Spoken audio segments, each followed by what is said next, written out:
Welcome back into the Big Hit. Kyle Condor here with Will Gaucher, Cody Benjamin, and Chris Hayes. We're going to be premiering a brand new segment on the Big Hit called Scrap for Your Cities. Each of these guys to my left will be representing a different city. Will be representing Cleveland, Cody will be representing Philadelphia, and Chris Hayes will be representing Pittsburgh. Now I'm going to run through a list of questions, and each of the analysts is going to have to give their debate on why they think their city is the best pertaining to the question that I asked.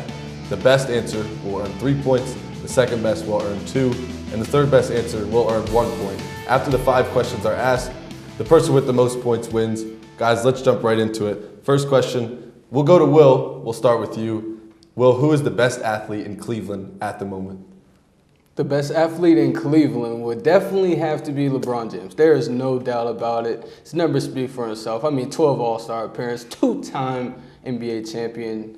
Might as well throw in those finals MVPs. He has been regarded, I believe the rankings came out, as the number 3 greatest player of all time in the ESPN rankings, top rankings. We know what he does for his team, wherever team he goes to, Miami, Cleveland, doesn't matter. Bona fide champion, bona fide winner. LeBron James, ladies and gentlemen. Cody, what do you got for Philly? For Philadelphia, I think you can make an argument for Claude Giroux of the Flyers, but I'm going to go with Fletcher Cox, the guy at a shade under 300 pounds. He's faster than J.J. Watt. You talk about the J.J. Watts and Ndamukong Suhs of the NFL. Fletcher Cox should be in that conversation. This guy mauls running backs in the backfield, and he had 9.5 sacks this past year. He's only entering his prime, only missed 1 game through 4 seasons. I'm going to go with Fletcher Cox. Obviously, maybe not the athlete that LeBron is, but Cleveland doesn't have much else other than LeBron, so I'm going to just go with Fletcher Cox and leave it at that. Chris Hayes, you got to follow up LeBron James and Fletcher Cox at this point, so go ahead and represent Pittsburgh. Yeah, LeBron and Fletcher are all good. There are a lot of guys from Pittsburgh that I was thinking about choosing here. Antonio Brown's a solid option. Ben Roethlisberger leads them to 2 championships, but I'm going to go with a guy named Andrew McCutchen, and here's why. 2013 NL MVP, that's his big thing on his resume. 5-time All-Star for 5 straight years. 4-time Silver Slugger for 4 straight years. He won the Roberto Clemente Award this past year. He won the 2012 Gold Glove. He is the Pittsburgh Pirates right now. He is the face of that franchise. And you can say what you want about LeBron James, but Cody's right. He's the only person in Cleveland. Fletcher Cox is well and good, but he's Fletcher Cox. I mean, Andrew McCutchen is an MVP. You got to take Andrew McCutchen here.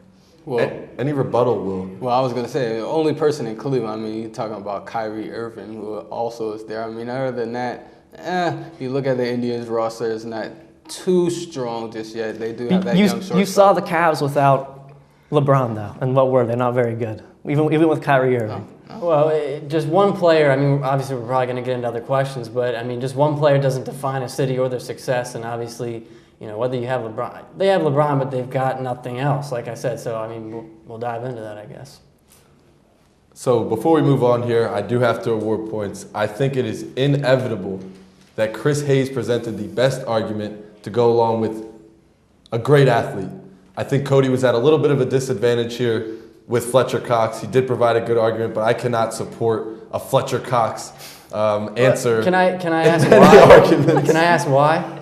Fletcher Cox. You look at the athletes in Philadelphia. I answered your question, Kyle. You answered the question, but I said you were at a disadvantage. Philadelphia is. And so, okay, so coming into this, I already lost the battle. You did. You were definitely at a disadvantage. In order to convince me that Fletcher Cox is better than LeBron James, you are going to have to do an awful lot. I'm not saying Good luck, that. Cody. Good luck. Listen. Fletcher Cox is the best athlete in Philadelphia, and that's the question you asked, so I answered it. You answered it correctly. And so Fletcher Cox may be the best athlete in Philadelphia. With that being said, it is clear that Philadelphia is in a state of disarray at the moment. And Fletcher Cox is the best I'm athlete with Kyle that on they this have one. to I'm offer. with Kyle. I'm sorry. Look, Cody. Did I ever come at LeBron James versus Fletcher Cox? No. You presented your own argument in pertaining to the best athlete in Philadelphia. Like you said, you were at a disadvantage. Hopefully you can better yourself. That's why we're For scrapping. league MVP, That's why we're scrapping. We got to keep going. Hopefully you can better yourself as this argument moves along. With that being said, Chris Hayes gets 3 points for the best answer, best argument, should I say. Will Gaucher, second place, 2 points, second best argument. And Cody Benjamin, not your fault, kid, but 1 point for the Fletcher Cox argument there. Next question, and hopefully Cody can redeem himself here. But who is the best team in your city right now? We'll start with you, Cody. We'll give you the chance to open up the floor. Well, geez, I'm arguing for Philadelphia here. They're putting me in a bad spot. I'm going to argue with the Philadelphia Eagles right now. It's your best bet. This is a team. What's that, Will? So that's your best bet. See, this guy's cutting in. I didn't even get to finish. Listen, Philadelphia Eagles right now, this is a team that's kind of in disarray. Obviously, they just fired their coach, but they're still a team that, even though Chip Kelly kind of shredded that roster, they're on the verge of the playoffs. Obviously, it's a bad division they're playing within, but they've got a lot of talent.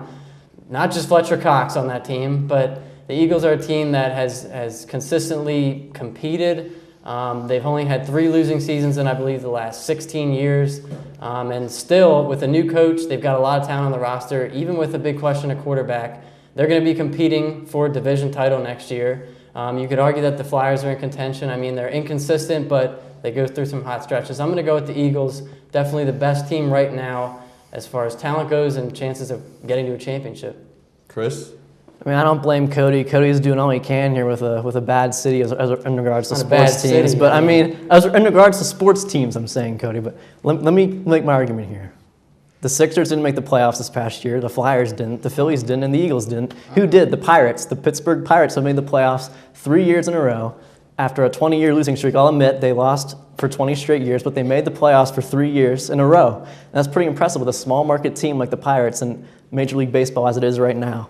The Steelers have been good too. They also made the playoffs. The Penguins might make the playoffs, but the Pirates have been the best team in Pittsburgh for the past 3 years, and including this year. So I'm going with the Pirates. We are not going to even. Okay, I can't say not. Cleveland Browns. There you go. All right, it's over.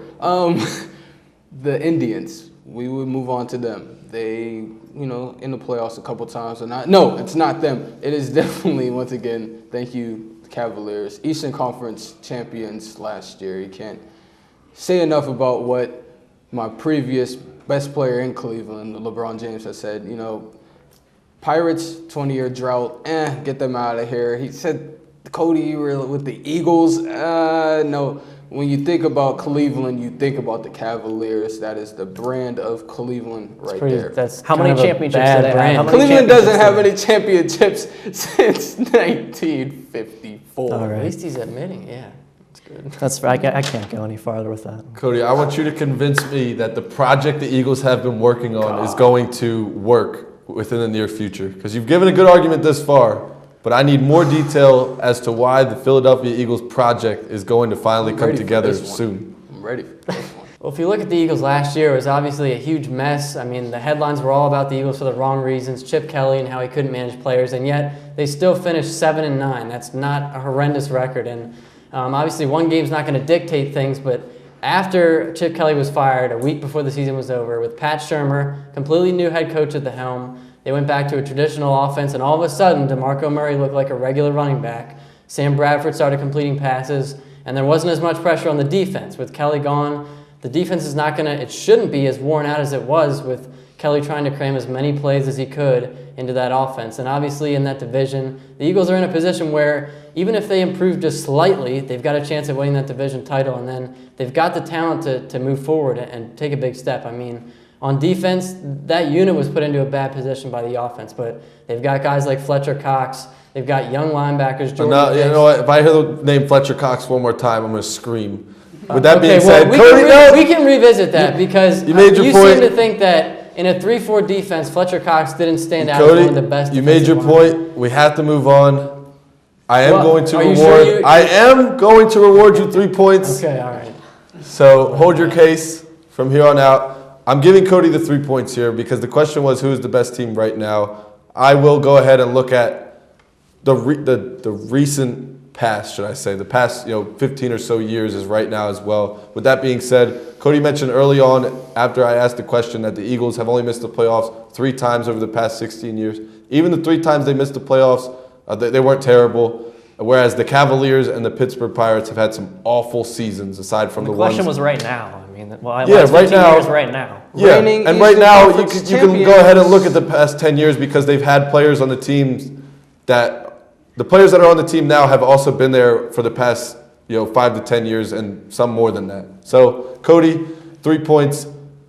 Will, I felt like you had such an easy case with the Cavaliers being one of 3 teams in the NBA who can even make a run at the finals.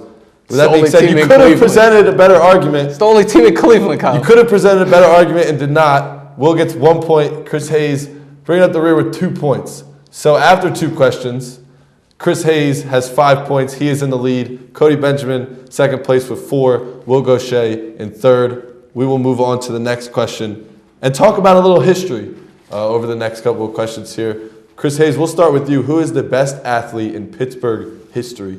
This is tough. I mean, there's so many. You could think of a lot of people, but for me, it's Mario Lemieux from the Pittsburgh Penguins, and here's why.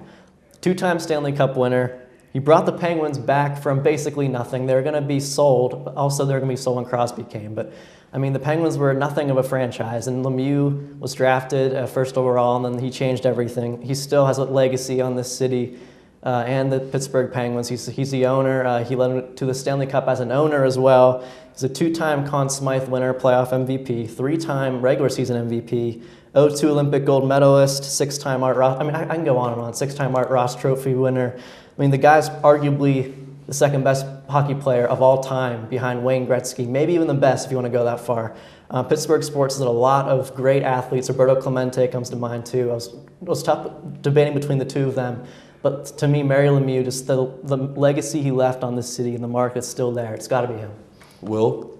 Well, Lemieux is definitely an all-time great in any sport. Don't compliment No, I definitely will. You compliment greatness when you see greatness. Real recognize real. You know that. All right, I'll let you slide. But my pick would definitely have to be Jim Brown. Now, there were a lot of sports figures in Cleveland that came through. Cy Young was one, Satchel Paige, Manny Ramirez, if you know, those are just the Indians. But what Jim Brown did for the Browns during the 50s and in the middle part of the 60s was just incredible. In his 8 seasons, he led the NFL in rushing all 8 seasons. His 104 yards per game average still has not been touched by anyone. Barry Sanders was the closest to get there. What he did, too, in a time and era where racial divide, as we see it now, is strong as it had ever been, probably. And he still showed that he was by far the best of his generation, and ESPN had ranked him number 2 overall, right behind Jerry Rice. Jim Brown has been an ambassador to just the sport of football and all around. I mean, Jim Brown is amazing. So, Jim Brown. Cody? I think my selection's easy. I'm going to go with Wilt Chamberlain. I mean, the guy, talk about a hometown hero. The guy was born in Philadelphia. He made a name for himself there, and that's an understatement. Obviously, his 100 points in one game, you know, we look at the NBA nowadays, they don't even play defense, and his record is not going to be touched. He's a player that averaged more than 40 and 50 points per game in a season. No one's ever done that. And I think bigger than anything, you can't do more than change the game, and that's what Wilt Chamberlain did. They changed the rules of the NBA. He shaped what the rules are like in the NBA nowadays because he was so good. I mean, the numbers are, you look at them in their video game stats. I mean, I would struggle getting those numbers in a video game, and Wilt Chamberlain put them up. And obviously it helps. He comes from Philadelphia. Everyone knows him. I mean, you talk about legends of basketball. Michael Jordan, he's right up there with that crew. I'm going to go with Wilt Chamberlain, no doubt. I think what we have here is 3 excellent athletes who did something not only for their cities, but for all the games that they played in general. Chris, you mentioned that Mario Lemieux kept a Pittsburgh franchise in Pittsburgh. Cody, you mentioned how they changed the rules for Wilt Chamberlain. And Will, you mentioned how Jim Brown did a lot of things to kind of close the racial divide in the NFL. I think this is the toughest one yet. You've all made really good points. I'm going to open the floor back up to you guys to kind of say why your guy is better than some of the other guys that somebody mentioned. Chris, if you want to start with that. Yeah. I want to say one more thing before we even ended this. Mario Lemieux scored 5 goals in one game in 5 different ways. Can we just stop and think about that for a second? I can't think about the ways off my head, but he scored 5 goals in 5 different ways. 100 points in a game is pretty incredible, Cody. I mean, I'm not going to deny that, but to think about what Mario Lemieux did, he also changed the game and put up video game stats just like Wilt Chamberlain did. Well, I'm going to say if you expanded those video game stats, think about what the block totals would look like for Wilt Chamberlain at 7'1". He also had 55 rebounds in one game. And another thing, in 1,025 games throughout his career, that's including postseason, the guy never fouled out. If you're looking at discipline, he's a disciplined player on top of a productive one. And so I would just say, I mean, when you look at the numbers, they don't lie with Wilt Chamberlain, and he's always going to be up there as somebody who revolutionized the game. Well, those two players are extremely great, but they both don't play another sport. Jim Brown was also an All-American in lacrosse as well. So, I mean, if you're looking for a multi-talented athlete, then, I mean, well, somebody Jim Brown did right there. He's sitting right there, Mr. Jim Brown. After Wilt Chamberlain played basketball, somebody asked if he would box Muhammad Ali, and he declined. So there was an offer on the table. Almost only counts in horseshoes. I think we're going to stop right there, and Will just sold me completely on Jim Brown by going ahead and saying that he played lacrosse, something that, in fact, I did not even know. So Will gets the 3 points this go-around. I think it's tough between you two down there. I think everybody made great points. I think what puts Chris ahead of Cody, again, is Cody's disadvantage in Philadelphia, and that's the city's. Kyle, you're looking at somebody who changed a franchise that was going to die out or leave somewhere else. Well, Chris's who athlete did the same game. thing. Well, but here's the difference between the two of those guys. Too, how many championships did Wilt Chamberlain bring to Philadelphia? Listen, we're talking about personal accomplishments, best player of all time. That doesn't. He won. Well, if you're that MVPs great, if you're the best athlete of all time, you better have brought that city some championships. Right. Well, people could have said that about LeBron before. I mean, he should have won with Cleveland then when they went to the NBA Finals. Yeah. Well, that's why Will didn't win that portion of the segment, because LeBron did not win any championships. Cleveland hasn't won a championship since 1954. After 3 questions, the standings are awfully close. Chris Hayes and Pittsburgh has 7. Cody Benjamin with Philadelphia is in 3rd place with 5. And Will and Cleveland has 6. So we're all separated by 2 points here. Going into the 4th question, Will, we'll go back to you to start. What makes Cleveland's history better than Philadelphia's and Pittsburgh's?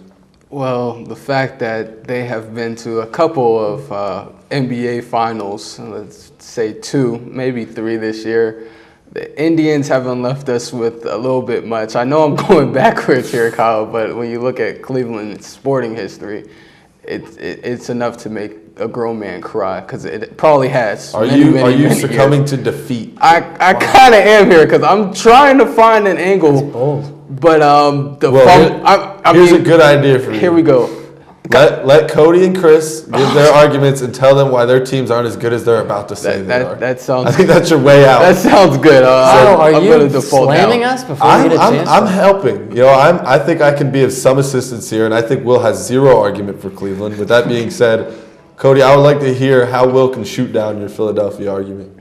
Cody? Well, if you look at history, numbers don't lie, and if you look at all the teams across the major sports leagues, believe it or not, Philadelphia has more championships than Pittsburgh. If you're including the Athletics, who played in Philadelphia before they moved, and the Warriors, who moved. This stuff was like 80 years ago. And that counts. So we shouldn't count any games that happened before the Super Bowl was created. Oh, man. I mean, the NFL was created before then. The team was around. I mean, the teams were around in all different leagues. Also, since 2005, in all major four sports, Philadelphia has a better winning percentage than either of these teams. I mean, those are facts. And so, if you want to take away the Athletics titles, fine. But then, obviously, you already said Will doesn't have much of an argument. But then we got to take away the Cleveland, back when they were the Cleveland Rams and all those teams. So even without the movement, Philadelphia has had championships. I know a lot of Steelers fans like to say 0 Super Bowls, but they still had championships in 1948, 49, and 60. So educate yourself. They had titles, they won them, and that doesn't just go for the Eagles. I'm mentioning the Eagles title. So across the board, they've had championships in every sport. Obviously, most recently with the Phillies in 2008. So the numbers don't lie. Philadelphia has the most championships, and I think the biggest thing is the fans don't stop coming even through those, the bad years, the bad last couple decades where championships have been hard to come by. Everyone points their fingers at Philadelphia as a loser. The fans stick through it, and obviously they still have reason to come back. They can look at the numbers and see they have more championships too. So there's something to be proud of in Philadelphia. Chris, you better not blow it. You know what else the fans stuck through, Cody? 20 years straight of losing for the Pittsburgh Pirates. So, I mean, here we go. True. Well, Very true. That's a bad team. All Yeah, right. bad history there. Can I make my argument now? Go right ahead. Okay. Pittsburgh is not a big-time city. It's not L.A. It's not New York. Yeah, It's they don't not have Chicago. the market that Philadelphia has, and so everyone wants to watch Okay, Philadelphia so teams. can I not finish? Pittsburgh. Yet. Go ahead, The Chris. Steelers. I'm all ears, Chris. You're both about to get muted. You say look at the numbers, look at the facts. The facts are the Steelers have won 6 championships, Super Bowl championships. I don't care about 1920, 1930. The game gets harder every single decade. Like the players get bigger, stronger, more athletic. And the Steelers are a small market team who draft well, develop their team, and so do the Pirates and Penguins. I'm sorry, I'm stumbling here because I'm trying to get my point across. The Steelers have won 6 championships, Super Bowl championships. The Eagles have won 0. The Browns have won 0. The Pirates have won 5 World Series championships. The Indians have won 2. The Phillies have won 2. The Penguins have won 3 Stanley Cup championships. The Flyers have won 2. The Cavs have won 0. Look at the stats. So, first of all, listen, I respect the Steelers and Pittsburgh as a noble franchise as of late, and obviously they're always contending. They're a well-run organization, most of them, except for the Pirates along that 2-decade stretch where they were the laughingstock of the league. Just like the Sixers are now. And the Phillies. But like you said, but I hate the argument that this stuff doesn't matter. I mean, why does things that happen not matter in the NFL? Or I think that's what you're pointing at here, the NFL, before the Super Bowl was created. Yeah, the rules were different, but the rules are different now than they were 10 years ago. There were a different amount of teams in the league. It's much harder to win now than it was back then. And look what the Steelers have done. Look what now, the Penguins I have think you can make an argument either Cleveland way. knows about winning and about how hard it is. Well, why do you chime in on this? Why do you think that Cody and Chris's arguments aren't as good as they could be? Aren't as good as they can be. I mean, Cody's. You touched on the Phillies winning that championship in 08, but after that, I don't know where that one could go. You kind of almost in the same bucket as Philadelphia us. has not won a championship besides the Phillies in 08 since like the 80s. Yeah, 76ers But had they've that been. one Are in we there. talking about, Kyle? Are you judging? Let me ask you. Are you judging strictly off who has the most championships? Because we don't have to. I mean, if you're talking about just success, you could look at Philadelphia as a successful organization. I mean, Cleveland, I think, has had maybe 16 of the last 18 or 19 years has had losing seasons. Oh yeah, it's in been football. terrible since they moved away. But I'm That's just why saying, they should have never moved a team though. Here's why I like what Cody's saying. Of course, Philadelphia does not have championships, and Philadelphia they're always fans there. will never hear the end of it. They're always there. Let me finish. Just not quite. I like your argument because you mentioned winning percentage, and now a lot of times you'll hear a fan of a really bad team argue with a fan of a team who's made the playoffs and say, well, we'll have the better draft pick this year. But you always want your team in the playoffs, even if they don't win the championship. And I think that is what Philadelphia has done consistently, is produce teams that have competed. Now, of course, the Sixers and Phillies have been awful over the past few years, but Philadelphia teams have always competed. I think you make a great point there. Chris, I have to give Cody the W in this category. Now, you made a good point. Of course, Pittsburgh has all sorts of championships, so it made your argument very easy. I think I went into this I'm thinking, being penalized because my city's too good. That's what it is. I think you could have made a better argument. That's all I'm saying. Is I think that with 11 championships between the Steelers and Pirates, this argument was easy for you to run away with, and you did not. Cody provided some good background about Philadelphia. Will, of course, just pretty much said I waved the white flag. I can't even lie. But here's the twist. We go into the final question. Chris Hayes is in the lead with 9 points. Cody Benjamin, 8 points. Will Gaucher, 7. What we're going to do for this final question is everyone's going to give an overall argument of why their city's the best.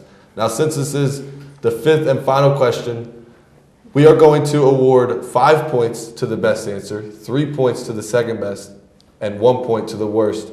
The game is completely up for grabs at this point. Chris Hayes with the lead, but it can go away quickly.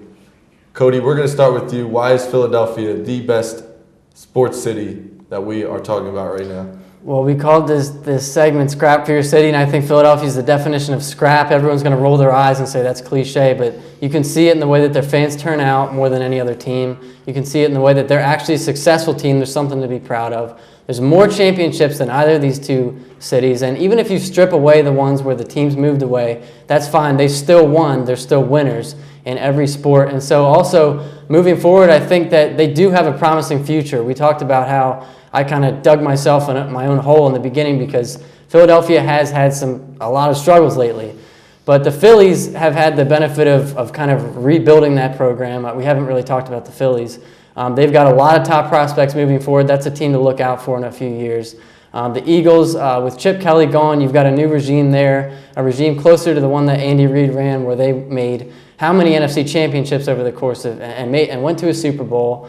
You've got the Flyers, who may or may not make the postseason this year, but they're in the mix there right now. The Sixers obviously in a big rebuilding mode, but Philadelphia, I just have to look at the culture that surrounds that city as well. I mean, we haven't really touched on the fans too much, but one thing that drives me nuts about Pittsburgh fans, and this isn't for all of them, but they'll watch a game, the Steelers will lose, and they'll say, it's no big deal, we have 6 rings. Then why are you watching? Let's wait till another team gets to 6 rings, then start watching. That's not all Steelers fans, but it drives me nuts. And you know what? A lot of Eagles fans, at least that I know, people who watch Philadelphia sports, I mean, look at the teams they have to suffer through right now. The Sixers, the Phillies, and yet people still tune in. I mean, it's a market, like Chris said, and Chris actually made a point for me earlier. He's saying, without Lemieux, I mean, that Pittsburgh franchise is out of there. I mean, Philadelphia has not had that problem since they came in.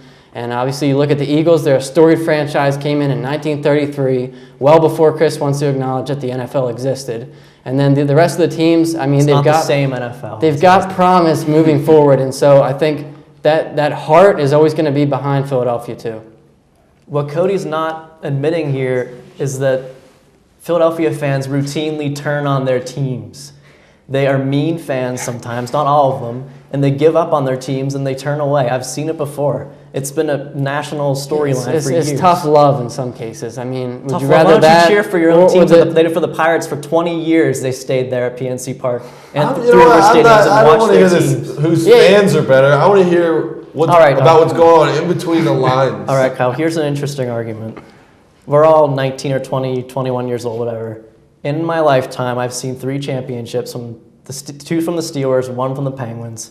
Cody's seen 1 from the Phillies, and Will hasn't seen any. I mean, the question is, baby, why your city is the best. The definition of the best is winning games, winning championships. The Steelers have won more than anybody else, and the Penguins have won several, and the Pirates have won even more. I mean, what else is there to say? Like, sure, the fans in Philadelphia are like passionate. Sure, their teams contend every year, but they don't win championships, Cody. They don't win when it counts, when it really counts. Just because I didn't see the Oscar-winning movie when it came out doesn't mean it wasn't an Oscar-winning movie. I mean, I saw the Phillies championship, but there were championships before that, Chris. We went over the numbers already. I know there were. I'm saying it's just an interesting argument. Well, I'm going to send it to you now. And Cody, before it comes back to you, I want you to think about, and Will, you too, why winning championships, why your cities are better. Why your cities are better even though they haven't won the championships that Pittsburgh has. It's hard to do, but you guys are going to have to do it. And Philadelphia is also a much bigger city with a bigger market than Pittsburgh, and they have had sometimes even better resources than Pittsburgh, and they haven't gotten it done. Well, let me touch first on the point that you had asked Kyle about, why it's important. Well, for our fans in Cleveland, as anybody knows, there have been a lot of blunders. You talk about the fumble that happened. You talk about recently Kyrie Irving and Kevin Love dropping from a finals where they probably beat that Warriors team if LeBron has just a little bit of help. So there's our fans that go through that misery. You want to talk about loyalty. I mean, have you ever been to a game down there at Brown Stadium? Lake Erie is freezing in the winter, and that stadium still shows out good numbers. So fans definitely come out with ever bad teams, bad weather, whatever you want to call it. I would like to say Cleveland definitely has the edge of fans. But as for history and stuff as to why we're the best city for sports, I mean, 60 miles down the street, the Hall of Fame is right there. I mean, that just speaks to the legendariness of that entire region, that entire area. As well as you have the king there, LeBron James. He brings in so much revenue. He creates excitement. He put life back downtown in Cleveland. The Indians, they are an up-and-coming franchise. Once again, we saw how they were treated in the 90s, again, to, I believe it was 2 World Series winning. As we know, none, but they definitely put up great teams then. Then you take it all the way back to Jim Brown's era, Satchel Paige. The history in Cleveland is great. It just is lacking those championships because of fate or whatever God's case may be.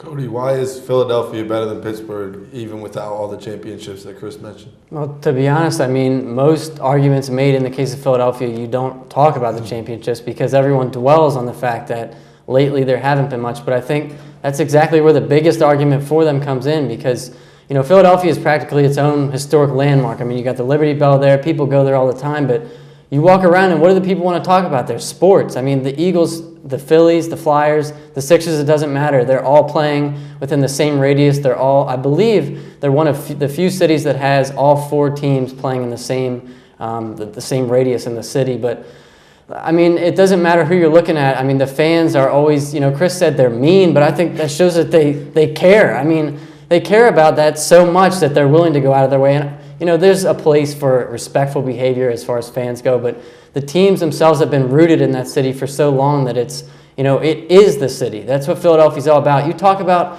you just say Philadelphia sports, people know that it's going to be intense, that you're going to, you know, whatever you're talking about is going to be, there's going to be a lot of passion behind it. And, you know, you go back to the old days, the 60s, I mean, when you've got players like Chuck Bednarik, the last NFL player to go 2 ways, offense and defense. You go back to the championships in every sport.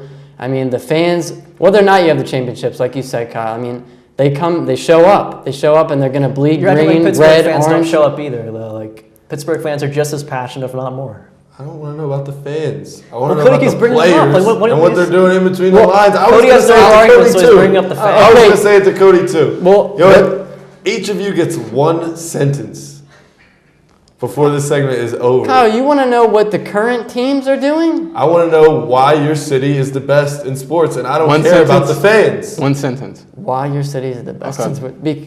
Are you going, Will? No, I was just. Go ahead, lead us off with Cleveland. Oh, God.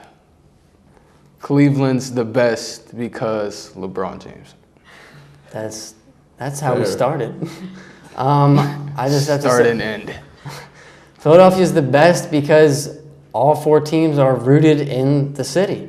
Is that a sentence? Hey, Chris. Pittsburgh's the best is a because the organizations do it right and they win.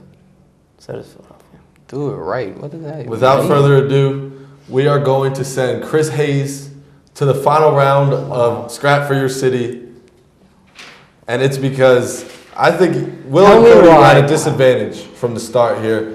I think it's inevitable. You guys had to convince me that winning championships isn't everything. That's Of course, the reason you Cleveland- play the game. Tell me what you want to know, Kyle. Why winning championships isn't everything. That's why you play, And though. Philadelphia has won and not won championships. They've still been a prestigious organization. I can't tell you it's been nothing but heartache. I mean, that's a and Cleveland wants the championship. That's what I'm so- saying. I mean, Philadelphia's got the passion behind it. You don't care about the fans, that's fine. But, I mean, obviously the support is there, but the organizational structure is there too, just the way that Pittsburgh's been. Cody, I think what you've done Yeah, is Browns have no made structure. Philly sound as good as one possibly could. And the point of this that a show compliment? is to present a good argument, but I don't think it was good enough to outdo Chris's stats related to how many championships Pittsburgh has won. Well, I think you were in a hole from the get-go, being that LeBron James is Cleveland, LeBron is- along with some other historical figures in sports and what they've done. Chris Hayes will be moving on to the final round. Will, Cody, Chris, thank you all for helping me premiere the first edition of Scrap for Your City. For those of you who don't know, we will be doing this twice more before we have a final round featuring each of the winners of each Scrap for Your City segment, and Chris Hayes will be in that final round representing Pittsburgh. This is The Big Hit. We'll be right back after these commercials. Hello, everyone, and welcome back to The Big Hits. I'm Sarah Moltz, and I'm here to welcome Melissa Kitchen and Andrew Friend to our special Valentine's Day segment, where we're going to be talking about great duos in the history of sports, some bad duos in the history of sports, and athletes that we would like to date, and where we would take them on a date. So let's get started, gentlemen. My first question for you is: there have been a lot of great duos in the history of sports, as I mentioned before. What 2 teammates have had the best relationships in sports history? Well, none of us were alive when this happened, but Bill Russell and Bob Cousy, who played on the dynasty of the Boston Celtics, both of them won 6 championships and 7 NBA seasons playing together. Bill Russell was a 4-time league MVP. He went on to win 11 championships. Bob Cousy, 18.4 points, 13-time All-Star. I mean, just absolutely phenomenal. I mean, without those two, the Boston Celtics wouldn't be what we know they are today. So they just really, I mean, and they played great together. I mean, no one could really compete with them, especially back in those days. So those are definitely the top two that come to my mind. Definitely. And I'm going to go with somebody that we were blessed to actually see. Marvin Harrison and Peyton Manning, mainly because they set records, mainly in completions, yards, and touchdowns. That's everything, ladies and gentlemen, everything, as a quarterback and wide receiver duo, which is fantastic. The only two people that I could argue would be any better than them is probably from a different sport, baseball, Lou Gehrig and Babe Ruth. That's the only duo that I could honestly say maybe a little better than them, but I'm going to stick with Manning and Harrison. I like that. I like both two. I like Luke as well. But my next question is, let's flip it around. Let's think about the worst duos. And remember, you can also include a coach-to-player relationship as well. So worst two duos in the history of sports. This is a tough one for me, to be honest. Like, I actually thought of like 3 different ones, but the first one, obviously, that we were all alive for, Kobe Shaq. I mean, probably, like, looking back on it, one of the most, terrible relationships to break down over sports just in general. I mean, they did not like each other. Even though they won championships, they couldn't stand each other. I mean, diss records, shots in the media. I mean, you talk about an all-out just dislike for each other. I mean, now they like each other, but that one comes to mind. But one more that I don't think people really know about, Kobe Bryant and Phil Jackson. They had a lot of fights, and like from their play design and all that type of stuff to how Kobe was being handled to how Kobe felt Phil left and all that. Like, there was a lot of drama that I don't think people really know about that one, but that was definitely two that come to my mind. Yeah, definitely. I'm going to have to go with something that not only were feelings hurt, but somebody actually got hurt. I'm going to go with Tanya Harding and Nancy Kerrigan. Yes, I'm talking figure skating, ladies and gentlemen. The reason being is because, let's take you back to January 6th, 1994. Tanya Harding and Nancy Kerrigan are competing against each other. They play together whenever they're in the Olympics, but they're playing against each other in the U.S. Championship Figure Skating World Championships. And Tanya Harding colludes with her ex-husband to beat up Nancy Kerrigan with a baton, a police baton, hit her in the leg. All she's screaming is, why? You know, she cannot believe that this has happened to her. Cannot believe it. She ends up not being able to play. Tanya Harding, rightfully so, gets expelled, I guess you could say, from ice skating in general. So that's great. Love to hear it. Bad duo. Yeah, the girl drama is definitely the worst drama, but Kobe and Shaq, that might have been just as bad as that girl drama. But there are a lot of athletes in sports right now that are trying to do it all by themselves. I mean, those athletes are feeling pretty lonely, and they could use a date to help them out. So name one athlete who could use some help in order to win a championship. Can we put a PSV out for Kyrie Irving, Kevin Love, the whole Cleveland Cavaliers organization? And please help LeBron. I mean, this guy's been doing it for 12 years. I mean, shout out to my man, Will Gaucher, who valiantly fought and scrapped for the cities. But come on, LeBron needs help. I'm sick and tired of seeing LeBron, drop 25, 15, and like whatever he does. And Kyrie, Kevin Love, whoever else, J.R. Smith, I don't even know why you're in the NBA. Everybody else in the Cleveland Cavaliers organization, you got to step up. Because LeBron can't do this. And he's going to get ramrodded in the NBA Finals by either Golden State or San Antonio if you guys don't pick up your slack. So, LeBron James, I'm trying to help, man. I'm going to go with Cam Newton. He needs some love on the offensive line. Let's be real. Because Von Miller, oh my gosh, he came in there and like an animal, ladies and gentlemen. He came in there and he destroyed their offensive line. Cam Newton even said, Michael Orr, we need you. I need you, is what he said, actually. I need you. I'm here to say, Cam Newton, you are wrong. You did not need Michael Orr. Michael Orr is not a very good player, in my personal opinion. You need somebody better than that. So, Cam Newton, offensive line, baby. Yeah, there were a lot of athletes that need a lot of help. LeBron for sure. I mean, come on, you cannot give that guy everything. And he's been getting everything. And come on, give that guy some help. Cam Newton, I'm not so sure about that. I mean, he does have weapons. I like the offensive line thing. I think that this is something they're going to be able to work on throughout the next couple of years. But, I mean, you do have to admit he does have great weapons that he can depend on. Yeah, I agree with both those two. I mean, the first person to pop in my mind was also, speaking of offensive line, was Aaron Rodgers. That offensive line needs some help really bad. I think that that's something they're definitely going to need to work on this next couple seasons I mentioned before, as well as Panthers. He needs some help. He's not connecting with his wide receivers, not doing anything. So that's definitely someone that needs a little bit of love from their offensive line.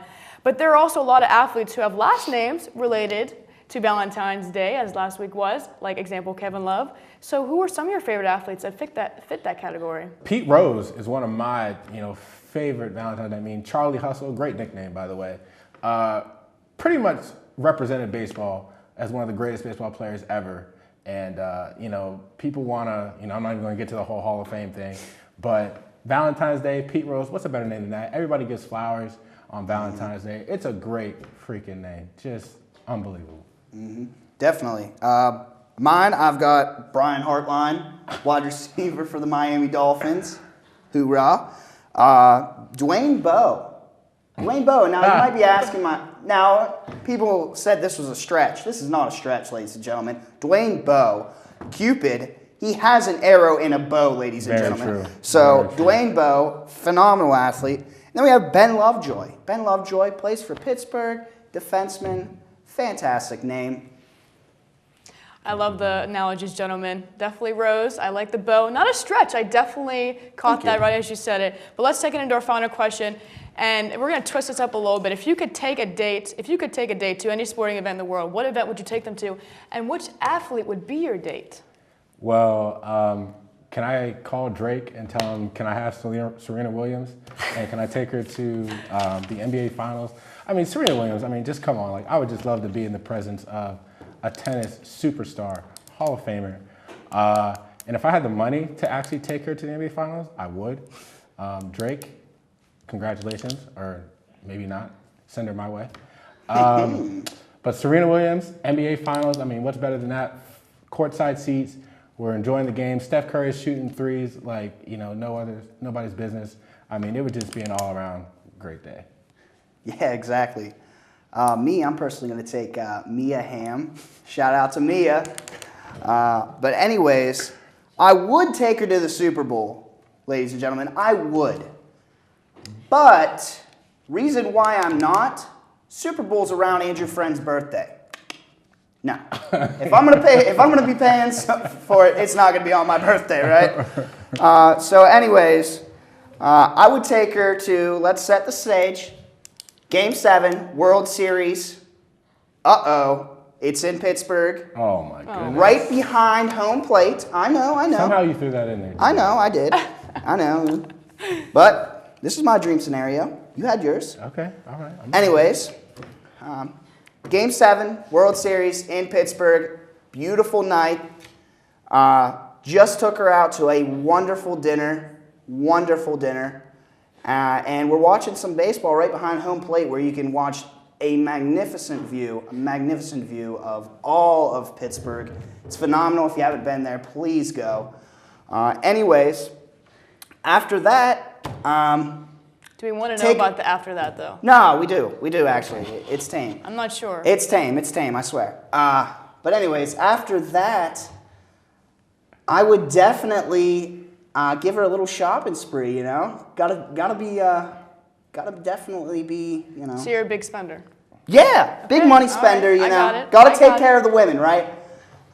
But yeah, that's my dream scenario. All right, I like Serena Williams. I like Mia Hamm. Yeah. I don't know about that. You might have to call Drake up about that, but hey man, it might happen. Her modeling photos were beautiful. Meek Mill to call him. I don't know. I'm not sure. Who knows? I mean, everyone knows who I would date, Mr. Aaron Rodgers. I'm sorry, Olivia Munn. I'm not sorry because you're so much hotter than me, but he is beautiful, and I'm just not saying that because Packers are my favorite team. He is a good-looking man. Props to you. Props to your parents. But thank you so much, gentlemen, for being here for me today. We had a great talk, great laughs from Melissa Kitchen and Andrew Friend. We're going to take a short break, and stay tuned with us because when we come back, we're going to jump to the way too early March Madness preview. Stay tuned. And welcome back into the Big Hit. This is the college basketball segment, and as good as the last segment was, we're going to try to top it. I'm Jose Villeneuve, and here I have Josh Baker, and we're going to talk about college basketball. So let's get right into it. If the tournament started today, Josh, who were your 4 number 1 seeds? I'd have to say my 4 seeds would be, number 1 seeds would be Oklahoma, Kansas, UNC, and Maryland. And I'm going with those because I think that on each team has a player that could take over a game. You got Marcus Page at UNC, you know, Buddy Hill with Oklahoma, he's proven that he could do it. Kansas as well, Oklahoma and them had some good battles earlier in the year, and obviously they just played again. Kansas has a couple players you could say Perry Ellis, Wayne Selden, and Maryland as well with Melo Trimble and the freshman, Diamond Stone. I think that they all, if they were 1 seeds, they could definitely make a run at the Final Four, but those are my 4 ones if the season ended right now. I like your picks, but I'm going to change one of them. I think Oklahoma doesn't make it as a 1 seed because Kansas is going to win the Big 12 outright, both tournament and season. I could see that. So I'm going to go Villanova instead. I think they're very underrated. I talked about them in the preview of this year, and they're flowing under the radar right now. They're number 1. They're proving that they belong in top contention. They don't have that go-to player that you mentioned each team has, but they definitely have the team build. They have a great coach, so I believe in them very well. And for the second question, who are your sleeper picks to win the tournament? Well, at the beginning of the year, everyone was high on Duke and Kentucky. Obviously, their history with both those programs is unbelievable. So you're going to look at those two as being teams that always compete. But this year, they kind of been in and out of the rankings a couple times. But I still think that both of those teams can make a run at the tournament. You have Duke. I mean, you have Grayson Allen. I know you're going to hate this because you're a Carolina fan. But Grayson Allen and Emil Jefferson's coming back off injury. So if they can get going a little bit, I think they can make a run. And then Kentucky with Ulis and Murray, they can score out the gym. They can jump out of the gym with anybody. They're athletic. Calipari's got them going. And I feel like they're kind of just getting in their groove. I think they're still going to win the SEC. So those are 2 teams that I would look out for, even though they're kind of big name teams that a lot of people know. But they've had down years, so they're kind of a sleeper at this point. Right. Of course, I don't like the Duke, but I do love your Kentucky pick. I mentioned them earlier that they're always going to be a surprise. They have many freshmen, but Calipari's shown that he takes time to develop them and make them whole-rounded teams. So I think they're going to fly under the radar as well. They've made 2 straight Final Fours, so I think they can do it again. I don't know if they'll win one because this is not the year of the freshman anymore. It's the year of the senior. And they don't have that senior leader that's been there forever. It's just the nature of Kentucky. They don't have players that stay. So my sleeper, I'm going to go LSU. Okay. They have the seniors and they have Simmons, but they're going to be really, really picky if they don't win a couple games in the SEC tournament. If they lose the first game, I think they're out. But if they do, I think the senior leadership that they have finally steps up that we've all been looking for, and they're my sleeper. Okay. So how about your bracket busters? Who do you think are the teams on the bubble? Well, running right into that, I think LSU is actually on the bubble right now because I feel like they need to get a couple more wins in conference and then go deep into the SEC tournament. I think, like I just said, I think Kentucky is going to win the SEC tournament. But if LSU plays Kentucky in the championship game of that tournament, I think that LSU will make it. But I want to see Ben Simmons. I know you do. Yep. Everyone wants to see Ben Simmons in the tournament. Yep. So LSU is one of my teams. Also, the Pitt Panthers. I mean, me being from Pittsburgh, I'm going to put Pitt in there. That's so cool. Jamie Dixon and the Panthers have had a down year, but hopefully they can win a couple more games. I know they play some ranked opponents. And Michigan as well. Michigan's had some good wins, and Levert coming back is going to help them out. Yep. So those 3 teams, right now they're on the bubble, but I could see all 3 maybe getting in if they do some work in their conference tournaments. I like that Pitt pick because they have shown that they struggle in ACC play. But being in the ACC is a double-edged sword. If you play bad, you still have the strength of schedule. If you play good, then where are you? There's so many good teams. And my sleeper is Wichita State. They've flown off the radar. Okay. They're not ranked anymore. And if they lose their conference championship, then they won't make the tournament at all. That is such a weak conference. I see Northern Iowa, who upset Carolina earlier this season, making a run. But if Wichita does not win that conference, they're not in the tournament at all, which is going to be a shock because everyone was talking about Fred VanVleet and Ron Baker being like the backcourt that they needed. And this is where senior leadership should step up, but it's shown that they're not doing the best that they can. I feel bad for them. I love watching them play. They always make a good run, but this year I don't see them making a deep run. I could see that. No, I could definitely agree with you on the Wichita State front. Definitely. Okay, so how about your sleeper, or no, not sleeper, your favorite to win it all? My favorite, we just talked about the sleepers, but I mentioned Duke earlier, and I told you I was going to make you mad. But my favorite to win, I think the most complete team top to bottom is North Carolina. I think that with Marcus Page playing well, Bryce Johnson down low, and especially with Hicks, and as well as Kennedy Meeks, I feel like when they all play at their highest level, they're the best team in college basketball. And they've had some down games. They've had games where they just don't go out and play. And Roy Williams, I think he's going to fix that. I know he's had a health scare in the past couple of weeks, so get well, Roy, wherever the camera's at. But that Carolina's the best team top to bottom in my eyes. Yeah, I'd love to agree with you on that. I'm a huge fan of Carolina. But I'm going to try to stick aside from that. I do pick them to win the tournament, but I feel like I got to give a better answer than that. I think Kansas has so much depth and experience, and they could play Carolina in the championship. I'm hoping they're on two opposite ends of the bracket, because that would be the best championship matchup in my opinion. So I said it in the beginning of the preview last semester that it's going to be a battle of the blue bloods. So my pick right now, to make myself look smart, I'm just going to stick with a team wearing blue as winning the championship. Can't tell you right now, every year it's crazy, and this year it looks worse than last year. There's a lot of blue teams. There's a lot of teams that wear way blue. Too many teams. There's Connecticut, who nobody's talking about. There's Cal, who has the outstanding freshman, and so many other teams that we don't know. So we're gonna have fun, and we'll see you guys back in March to talk about the tournament preview. So for Josh Baker and Jose Villeneuve, this is the Big Hit. Welcome back to the Big Hit, everybody. Thank you, Jose and Josh, for an excellent March Madness preview. But now we're going to take it from D1 college basketball to this NBA. I'm here with Darnell Turner and James Davis, and we're going to talk about the 65th NBA All-Star Game this past weekend. So let's jump into it, gentlemen. 196 to 173. West wins. Recap the ups and downs of the All-Star Weekend for me. Well, I love the All-Star Weekend. You know, obviously I think the All-Star Game was a little bit too high scoring, 196. You know, that's close to 200. You know, I just didn't really expect that. But Saturday night was one of the best All-Star Saturday nights I've seen in a long time.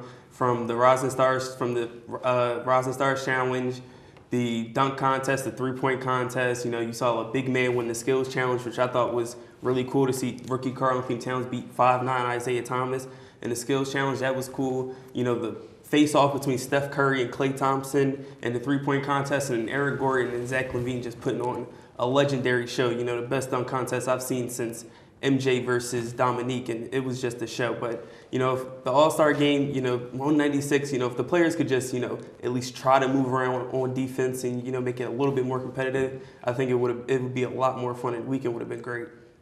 Definitely. I'm a fan of All-Star Weekend. Every year, I like it. I like from Friday through Sunday. I like seeing the celebrities, seeing which celebrities have game on Friday and who can actually hoop, because it's surprising, but it's exciting too, you know, seeing Kevin Hart or Anthony Anderson or some of your other favorite celebrities that got game and some that don't, but it's fun. And Saturday, you got the skills, you have the challenges, three-point shootout. It's fun to see who has skills and, you know, who's taking the trophy home. And Sunday is when the pros come out and just ball, and I like that too. So from Friday to Sunday, I have no complaints. I like it. All-Star Weekend is a success to me. And that dunk contest, man, it was phenomenal. Yeah, I mean, it was pretty great, I will admit. So let me jump into, what was your favorite event between the dunk contest, 3 points? Shoot, I know it's hard, but there's got to be one that interests you more than the other. You know, dunk after dunk, Aaron Gordon and Zach LaVine just going dunk for dunk, you know, all these overtimes, and it was just amazing. It was just amazing to me. I was astonished. The things they were doing, I didn't think they would keep going. You know, after the first overtime, I said, there's no way they can pull out something better than this, and they just kept coming and kept coming. It was amazing. Exactly. Just when you think you've seen it all, there's more. The dunk contest was my favorite. Aaron Gordon, there's so much creativity, and Zach LaVine too. Those guys were doing their thing. But the dunk with a mascot over a mascot on a hoverboard spinning around. Was awesome. Like, just the creativity, I'm like, wow, I thought I seen it all, but this dunk contest to me was one of the best, and Aaron Gordon had one of the best dunks to me of all time with under the legs. I'm about to do it myself, under the legs, over the mascot. Like, come on, he should have won that to me. But Unfortunately, this was Kobe's kind of goodbye, farewell, All-Star weekend. But assuming that the Lakers don't make the playoffs, Kobe has 27 games left in his NBA career. What are your thoughts on his awesome career that he's had, and will he leave us with one more memorable Kobe moment before it's all said and done? Well, it was a great tribute to him on Sunday at the All-Star game, and he's just been a fierce competitor all his career. That's what we love about him, his fight, his tenacity on the court. He's just he's a legend, and one of the greatest Lakers of all time, if not the greatest. And we saw before the All-Star break, he started to get his legs under him. He had a couple of 30-point games. He had a 38-point game against Minnesota. So I think with this break in the All-Star weekend, I think his legs are going to be back, and we're going to see a couple of flashback Kobe Bryant moments before the season is over. oh man, the Black Mamba. Second thing to Michael Jordan. To me, he's top 2. Whether you want to rate him top 10, top 20, he's not number 2 after Jordan. So I think, man, he's a fierce competitor. Day in and day out, he just patting his game, wanting to be the best, wanting to be better than Jordan, and wanting to prove the naysayers wrong whenever Shaq left. So everything catered to his game, just practicing day in and day out, you know. And I think he has a lot more left in the tank, to be honest. Ever since I seen him put up 81 points against Toronto in LA, I know this was years ago, 2006, I'm like, this man is unbelievable. So I think he has something left in the tank, to be honest. I'm not sure what, but I think he'll show us something before it's all said and done. I really think he does too. I would like to see Kobe go out with one more bang. But let's talk about a team and a player who's been just phenomenal, has been excelling, and a team that's been on fire has been the Golden State Warriors. I mean, come on. Steph Curry, he's been talking about talent since the beginning of the season. So will the Warriors beat the Bulls, 72-10 record? They're 48-4 right now, I believe. So do you think they'll beat the Bulls record? I think they have a really good chance to get the Bulls record. You know, I think they are going to get the 73 wins.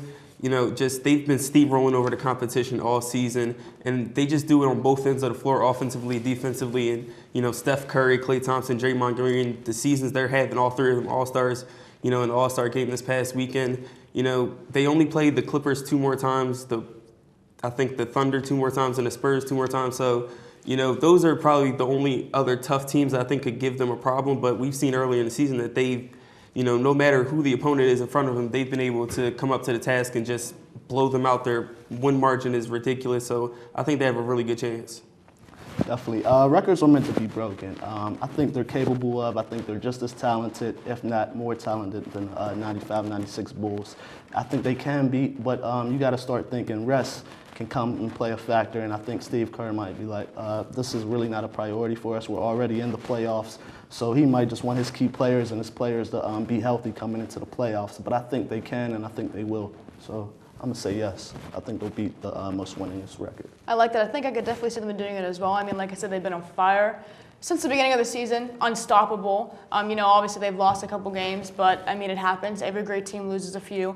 But speaking of Steph Curry, is he your favorite to win the MVP award? And if not, who is? Yeah, the reason I think they can beat the Bulls 72-10 record is because of Steph Curry. He's had a great season. And, you know, he's my favorite to win MVP right now. He most likely will get that MVP trophy the season he's having, the season the team is having. And, you know, he'll be the first guard to win back-to-back MVPs since a decade ago when Steve Nash won it in 05 and 06. So, I mean, the season he's having, you know, putting up almost 30 points a game. His PR is, you know, tops in the league and record shattering. So, you know, he's my favorite right now. And there's a lot of players out there having deserving seasons. You know, Kevin Durant, Russell Westbrook, LeBron, they've all had amazing seasons this year. But Steph Curry has really separated himself from those other players this year. Right, and if we're going to go from team success and all of that, I definitely think Curry should win it. But this is an individual award, so I'm going to have to give it to Westbrook. On the court, offensively and defensively, the guy just goes after it. He's a fierce competitor. He's going to give you 48 minutes of everything. And he's a true champion. He's second behind Rondo in assists per game, averaging 10. And he leads the league in steals with a total of 125. So offensive and defensively, from your point guard play, he's doing it all. So I think you have to give it to Westbrook. He's more deserving of it. So Westbrook, we have Curry. Do you see LeBron James in there anywhere, or is he kind of He's out of the definitely in question? there. He's still one of the best players in this planet, probably still the best player overall. So he's always going to be in the MVP discussion for sure. Yeah, I completely agree. Well, it's going to be interesting to see who wins because there are a lot of great players, but those three top guys are the ones that I think might have a chance at the running. Gentlemen, let's close this segment out by jumping into our final question. Probably one of the hardest questions, in my opinion. What is your final matchup prediction, and who do you think is going to win? This is easy for me. It'll probably most likely be a rematch from last year between the Warriors and Cavaliers. You know, in the Eastern Conference, there's just nobody that can really beat LeBron 4 times in a 7-game series, so I just don't see anyone in the Eastern Conference that has separated themselves to make them a clear contender. We've seen Toronto, the second team in the East. They look good, but I just don't think they have that star power, and they're just not there yet to be able to compete with the Cavs. And the Warriors have just steamrolled through the East. You know, the Spurs are definitely going to give them trouble if they see them in the Western Conference Finals, but I think the Warriors will be able to get there. And when we get to that matchup, I think the Warriors can win this in 5 or 6. I'm going to have to agree. I think it will be another rematch. Warriors and the Cavs.